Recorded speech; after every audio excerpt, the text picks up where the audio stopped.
పిల్లలకు దక్కాలి, మన నిధులు మన తెలంగాణ అభివృద్ధికి దక్కాలి అని కేసీఆర్ గారు ఆనాడు జయశంకర్ సార్ చెప్పిన నినాదాన్ని నిజం చేసి చెప్పిండు మన కేసీఆర్ గారు.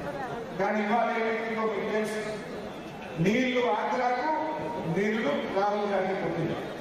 రేవంత్ రెడ్డి పాలనలో 20 గంటల పాలనలో ఏం జరుగుతుందంటే నీళ్లు ఆంధ్రప్రదేశ్ కు, నిధులు ఢిల్లీకి పోతున్నాయి.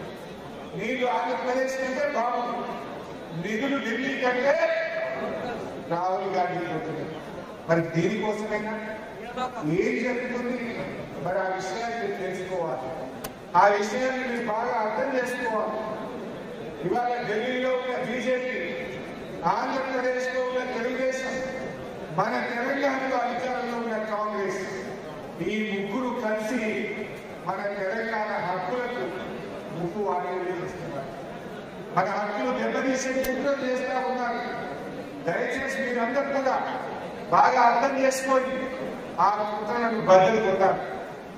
అంటే బద్దలు కొట్టాలంటే ఆ కుట్రల స్వభావం ఏంటి, ఆ కుట్రల స్వరూపం ఏంటి, ఏ రకంగా కుట్రలు జరుగుతూ ఉన్నాయి, దానివల్ల భవిష్యత్ తరాలకు తెలంగాణకి ఎంత నష్టం జరుగుతుందో మీకు అర్థం కావాల్సినటువంటి అవసరం ఉంది. మీరు తెలుసుకోవాల్సినటువంటి బాధ్యత ఈరోజు మీ మీద ఉంది.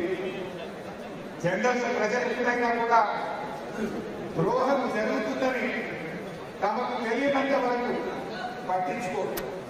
ప్రజలకు ఎప్పుడైతే మన హక్కులు దెబ్బతింటున్నాయి, మన నీళ్లు పోతున్నాయి, మన తెలంగాణకు ద్రోహం జరుగుతుందని తెలిస్తే ప్రజలు ఊరుకోరు, తిరగబడ్డారు.